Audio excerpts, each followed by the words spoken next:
Siang itu suasana begitu khidmat. Meski acaranya sederhana, namun begitu berkesan di hati pasangan suami istri yang baru saja mengucapkan ijab kabul itu. Janji suci pernikahan diucapkan oleh Hadi untuk Utami. Gadis lugu dan alim itu hanya bisa tersipu malu kalau Hadi mengagumi kecantikan istri barunya itu. Wajah bahagia pun ditunjukkan pada wanita bertubuh rampun yang duduk di samping Hadi. Dialah Alina. Alina sendiri adalah istri pertamanya. Entah terbuat dari apa hati seorang Alina yang dengan ikhlas mengantarkan suaminya menikah lagi. Karena pada dasarnya tak ada wanita manapun yang rela dimadu.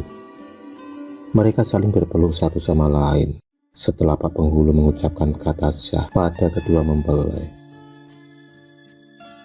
Alina menggandeng Utami dan menunjukkan kamar pengantinnya. Begitu indah dan romantis. Semua ditata dan dipersiapkan sedemikian rupa oleh Alina. Begitu baik dan sayang sikap yang ditunjukkan pada Utami. Anggapan tentang istri pertama yang galak tak pernah ditunjukkan oleh Alina. Selain itu dia juga sudah mempersiapkan segala kebutuhannya untuk keberangkatan Hadi dan Utami dalam berbulan madu. Mereka terlihat begitu bahagia, harmonis antara istri tua dan istri muda. Tak ada sedikit pun terdengar pertengkaran di antara mereka berdua. Malam itu, Hadi begitu puas dengan pelayanan Utami. Meski dia gadis lugu, tapi masalah dirancang Utami selalu agresif hingga membuat Hadi kewalahan. Hadi menemukan gairah baru dalam bercinta. Di samping Utami jauh lebih muda dari Alina, dia juga sangat memahami apa yang dibutuhkan suaminya saat ini, yaitu seorang buah hati.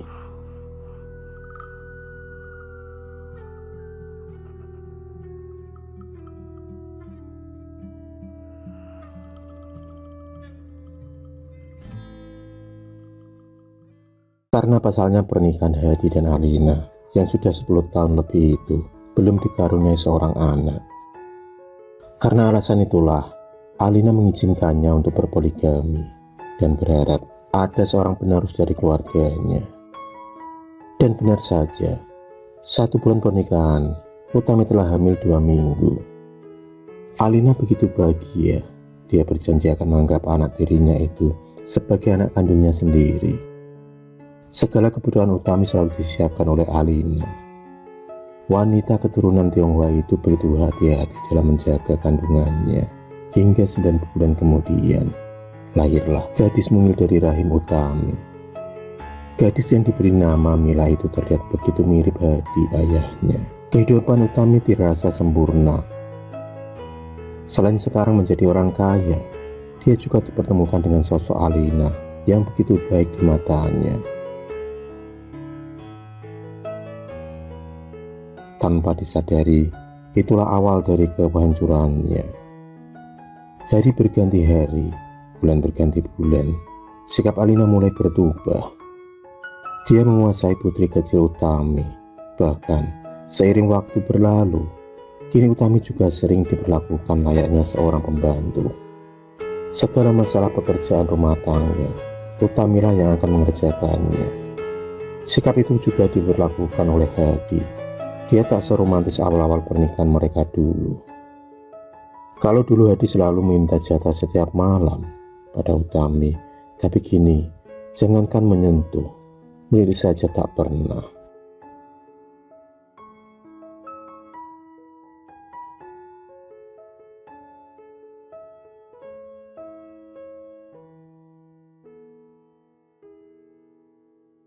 Alina memang lebih cantik dari Utami.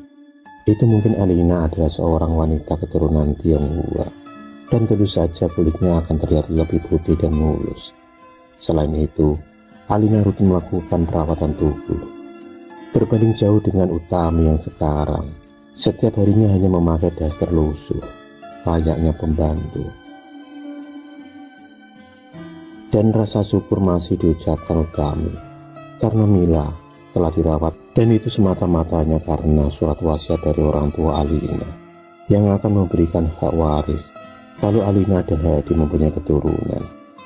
Tapi rasa syukur itu tak berlangsung lama, karena 2 tahun kemudian Alina dinyatakan positif hamil. Dan sikap itu pun berubah pada Mila. Mila dianggapnya anak pembantu yang sudah menjadi penaruh dalam keluarganya. Setiap malam mata Utami sembam karena deras meratapi nasib yang telah dialaminya selama ini. Karena kebodohannya dia telah mengorbankan gadis kecilnya yang tak tahu apa-apa itu. Selama beberapa tahun kemudian, Mila pun tumbuh menjadi anak remaja yang cantik. Dan Utami sudah menua sakit-sakitan. Setiap hari Mila dengan jelas menyaksikan ibunya itu disiksa dan dicaci maki oleh ibu tirinya. Bahkan ketika sakit parah pun, Utami masih disuruh untuk mengerjakan pekerjaan rumah. Hingga dia menghembuskan nafas terakhirnya. Dari sinilah Mila begitu dendam kepada keluarga ayahnya. Dia memutuskan untuk pergi dari rumah tersebut. Rumah yang sudah dianggapnya sebagai neraka itu.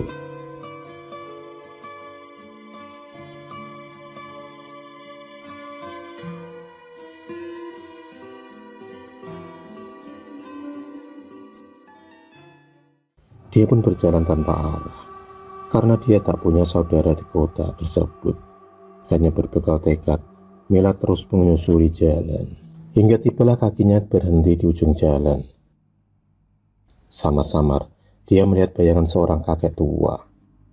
Meski minim pencahayaan, tapi Mila dapat memastikan kalau laki-laki tua tersebut sedang kesakitan. Singkat cerita, kakek itu pun membawa Mila singgah di rumahnya. Di sana ada seorang nenek tua yang juga istri dari kakek tersebut. Rumah berdinding bambu itu terlihat sederhana, namun dirasa nyaman bagi Mila. Setelah beberapa hari Mila tinggal di rumah Mbah Kusno, dia pun menceritakan awal mula kejadian yang dialaminya.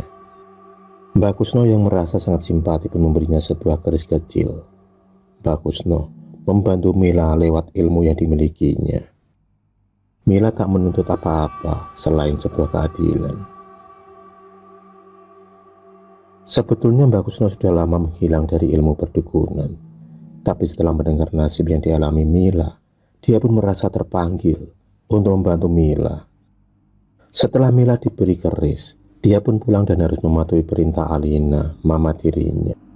Karena itulah pesan dari Mbak Kusno, dan Mbak Kusno akan melaksanakan tugasnya dari rumah.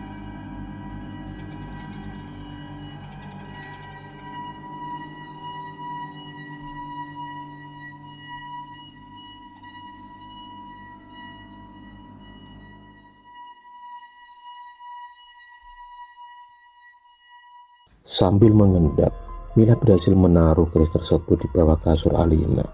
Sementara itu, dari tempat lain Mbak Kusno melaksanakan aksinya. Dia memutar-mutarkan yang ada di dalam baki, berisikan bunga kandil dan juga secari kertas bertuliskan Alina. Sambil kumat kamit, Mbak Kusno tak henti-hentinya membacakan mantra pengasih. Entah kebetulan atau tidak, sikap Alina kini berubah kepada Mila. Rasa yang dulu hilang kini kembali lagi. Ingin sekali Mila membalas rasa sakit hatinya kepada ibu tirinya tersebut. Tapi almarhum ibunya mengajarkan rasa sabar dan ikhlas atas apa yang dialaminya selama ini. Sikap baik pun ditunjukkan Hadi ayahnya. Kini Mila dapat merasakan kasih sayang dari orang tua seutuhnya. Terlebih ada adiknya yang menambah sempurna keluarganya. Mila pun berterima kasih kepada Mbak Kusno karena atas izin Allah beliau dapat mempersatukan keluarganya lagi.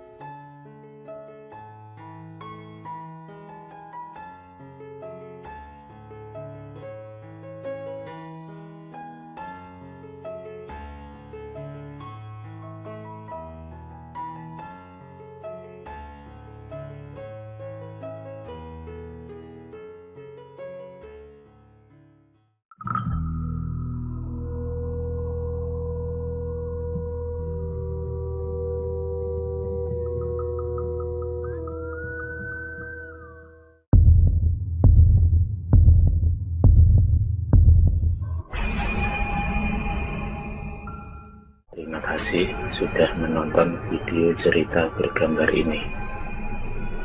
Klik subscribe untuk terus berlangganan video-video cerita bergambar selanjutnya. Semangat berkarya.